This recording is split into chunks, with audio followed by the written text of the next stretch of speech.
towns that I savor, like my hometown that I favor, that old place down the long road that I'm traveling to. There's the jokes at the barber, told by Cleve from the hardware, about the stories that always make the news. Our town, wherever I may roam, I'll always have a place that I call home. Our town, it's very plain to see, there'll always be a part of you in me.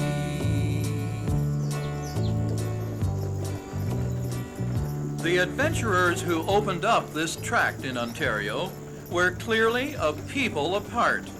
The beauty was spectacular, but the land was not conducive to cultivation. Hello, I'm Barry Penhale. The history and the scenery of the Huntsville Lake of Bays district is unrivaled.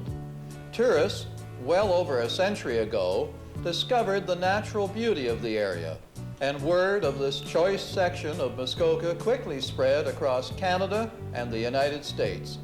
Today, in all seasons, visitors come here to enjoy spectacular fall color, winter recreation, and countless summer activities. With famous Algonquin Park next door, Huntsville enjoys a special place in the hearts of residents and visitors alike.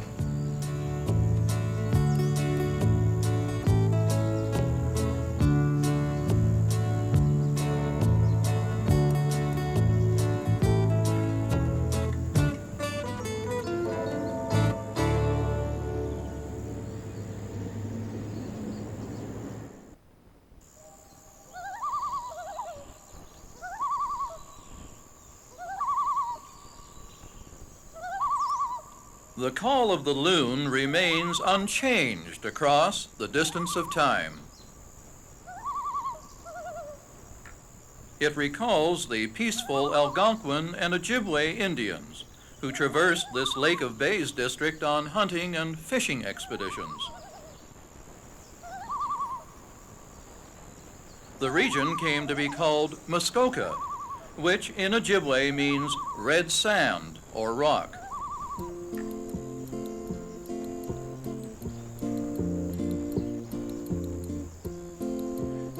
Settlement was considered here after the land along the St. Lawrence River was taken up by new arrivals during the late 18th and early 19th centuries. 1863 was the year the Muskoka Colonization Road pushed north to Lake Vernon. This, with the Bobcaygeon Trail that ended at Dorset, opened Muskoka for settlement. The Free Land Grant of 1868 entitled homesteaders to own property with the conditions that they clear and live on it for 5 years.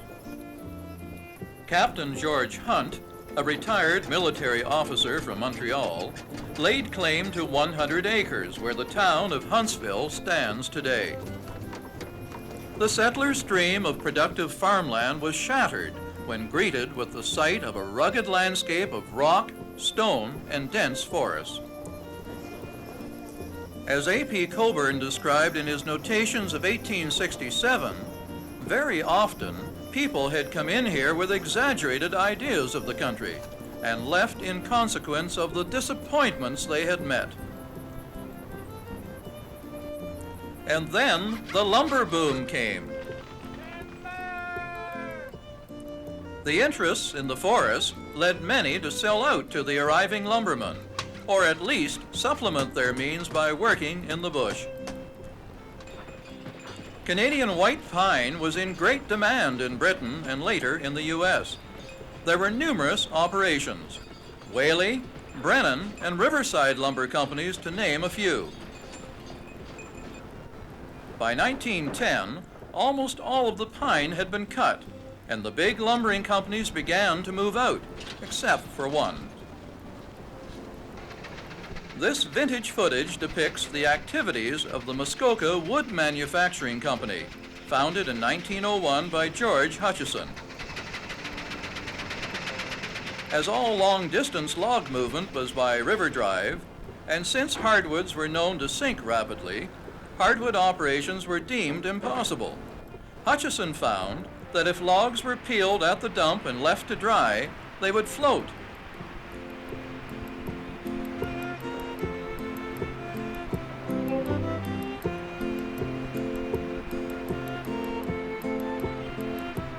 The colorful early lumbering era has been captured through the years in legend and song. A small wonder when one witnesses the skills required.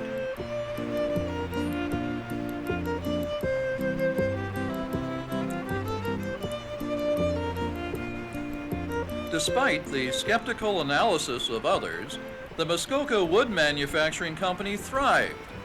Situated on Hunters Bay, this was the first integrated hardwood mill in Canada.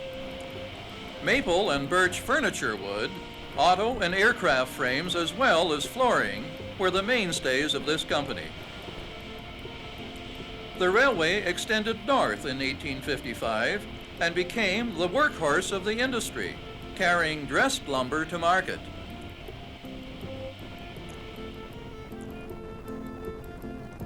By the late 1800s, Captain Hunt's dream of a community on the Muskoka River had evolved into an ambitious village.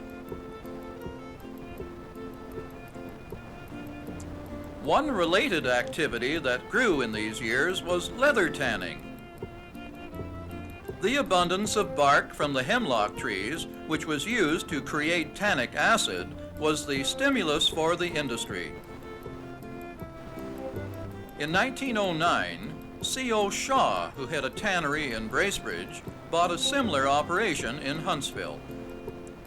The Anglo-Canadian Leather Company, which lasted for 50 years, became the largest sole leather tannery of the British Empire. Shaw's influence on the community was long-lasting.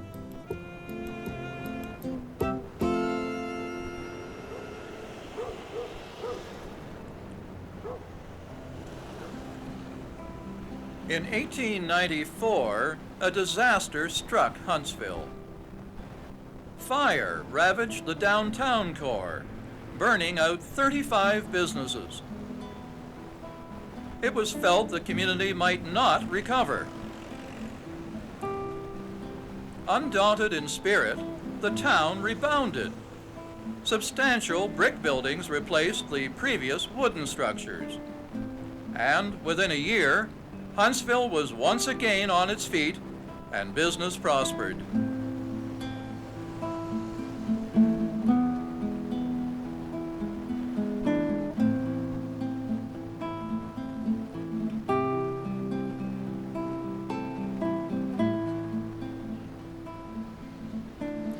Today, the community enjoys a tourism-based economy, the beauty of Muskoka and the Lake of Bays district being familiar to many.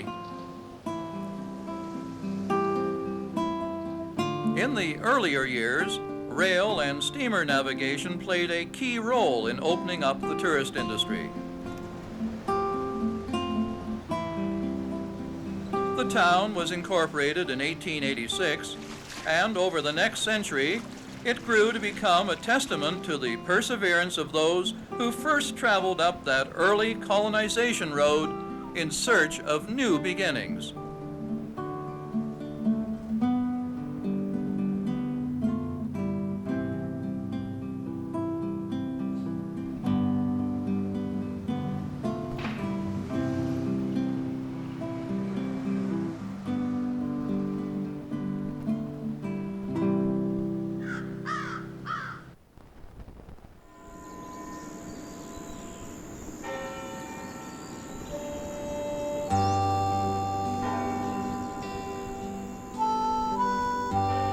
The surrounding beauty of the Huntsville area is greatly enjoyed in this age of accessible roads and vehicle transportation.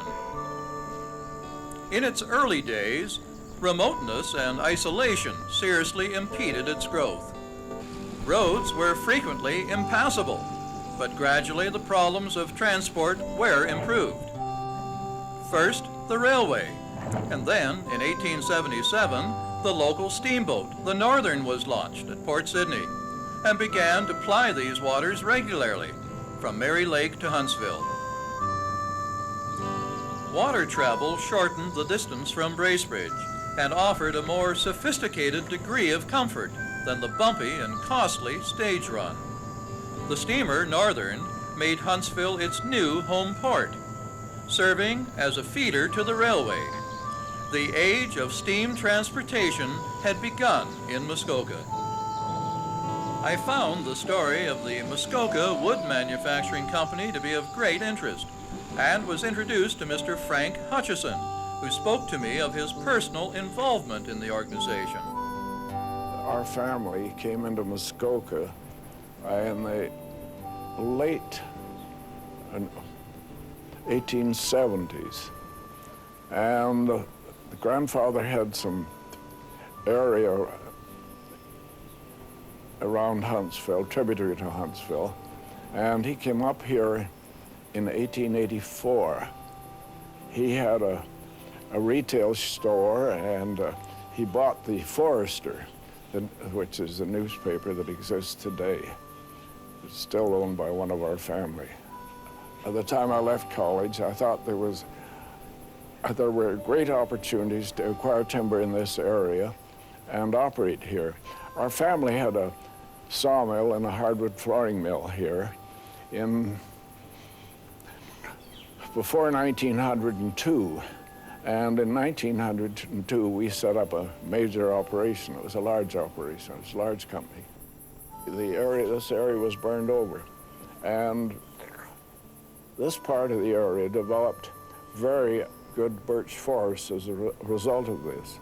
And our family and our business had the advantage of harvesting it. The birch of this area was probably one of the finest birch forests in the world. The Anglo-Canadian Leather Company was also a major employer and contributed to the cultural life of the town by forming the Anglo-Canadian Band. Roxy Joy Hosking shared with me the story of C.O. Shaw and the little band that grew. At the time of the First World War, we recruited a number of people from northern Italy, and they brought with them to Huntsville their love of music, and for their own enjoyment they simply played. Not all of them had instruments, but they could play different instruments, and they serenaded Mr. Shaw once down at his home outside in the winter, and Mr. Shaw, being a musician himself, was very, very interested and helped to provide instruments, for the men. And then it was that really which was the nucleus of the famous Anglo Band. But he then, because of his knowledge of music, recruited members from Edwin Franco Goldman Band and John Philip Sousa, various symphony orchestras. I think there was one from Radio City Music Hall, if I remember correctly. And they were all very fine musicians, and found it quite a novelty to come to a very small place in Canada, because so many of them are from the States. Now, Mr. Shaw himself was a very accomplished cornet player, very fine. But he himself, at the time, Herbert L. Clark was the band leader, and a chap by the name of Bill Tong, who went on to become very, very well known. The three of them, sometimes as a finale to a concert, would come to the front of the whole band and play a number. They made the first remote control broadcast from Canada abroad, and it was done from the band hall in Huntsville.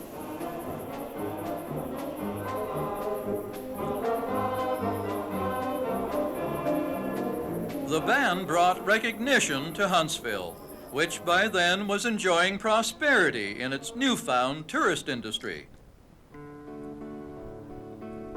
Until 1896, tourism was almost non-existent in North Muskoka. However, in that year, Charles W. Waterhouse opened the Deerhurst Hotel on Peninsula Lake. The age of the resort was here. Word soon spread in the cities to the south, and vacationers arrived en masse.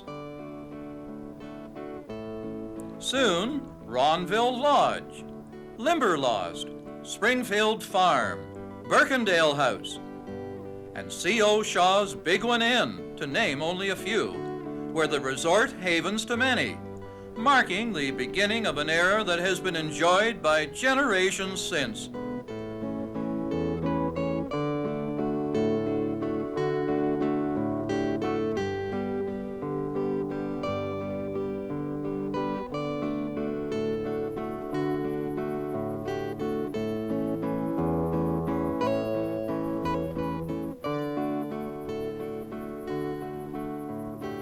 Port Cunnington Lodge is a classic example of the many fine resorts that have been maintained since the turn of the century.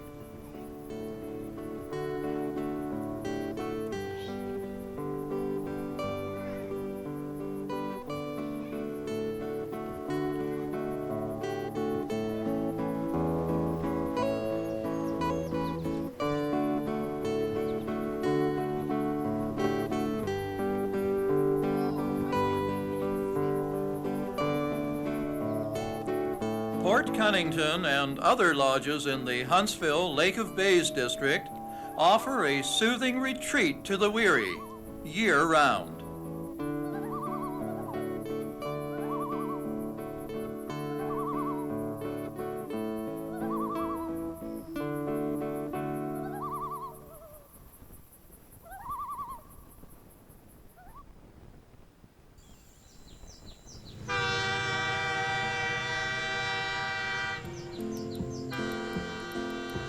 Through all its seasons, Huntsville has had many interesting facets.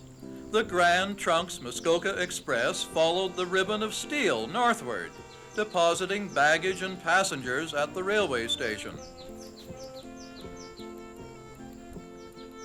The steamboat era was closely connected to this period, conjuring further images of an age of unhastened travel. Automobiles, improved roads, and motorboats finally wrote finish to the steamboat era. But for 75 years, the steamship companies played an important role in the commerce and tourism of this district.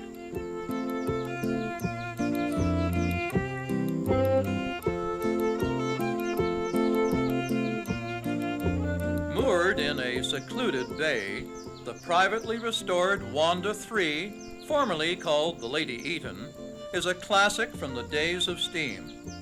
Visiting her in the quiet of a fall afternoon, my thoughts were of the steamboat age, and it was as if from across the bay a ghost-like sound and vision appeared.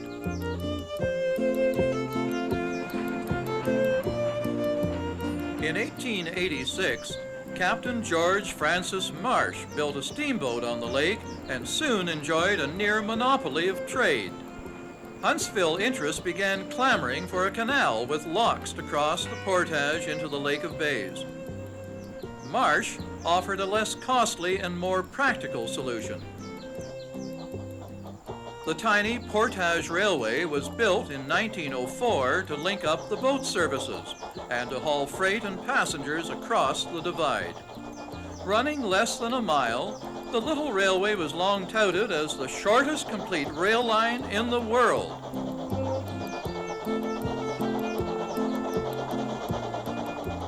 Both purser on the steamboat Algonquin and conductor on the Portage Railway, Jack Laycock has enjoyed a career of long association with this fascinating aspect of Huntsville's heritage. Most of the steamers on the lake at the time, from 1905 on, were owned by the Huntsville Lake of Bays Navigation Company. And originally, it was founded by Captain Marsh.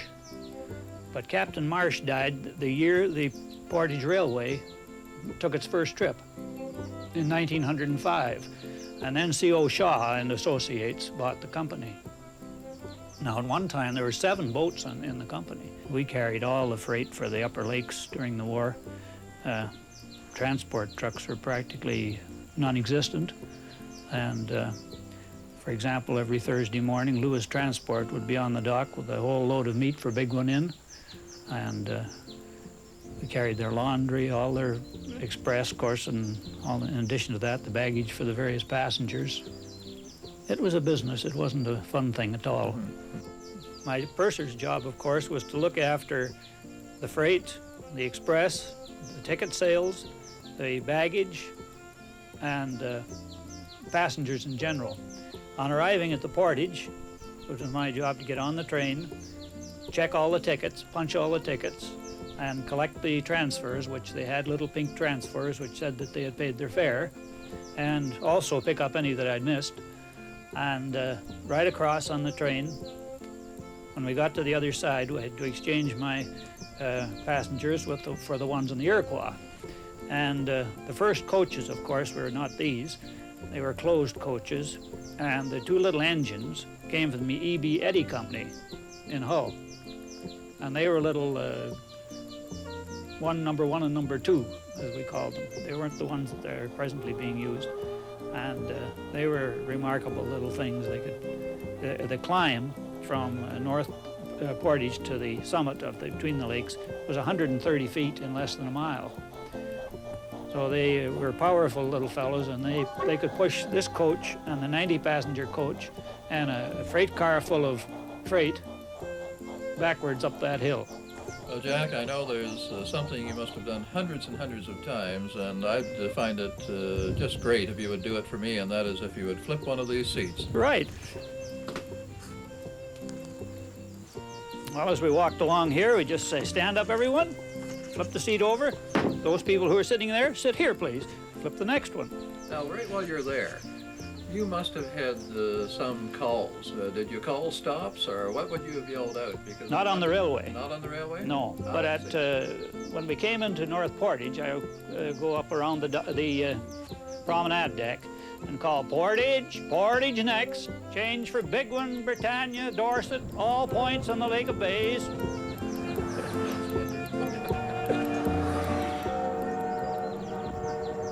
Well, I said goodbye to Jack Laycock in Huntsville, boarding the Northlander and carrying away more memories than luggage, knowing that I will soon return to this pretty corner of Muskoka. I'll see the folks up on Main Street who will always take the time for a story over coffee at the old Five and Dime. The flag on our town hall through the years has flown free, a tribute to our hometown's history. Our town, wherever I may roam, I'll always have a place that I call home.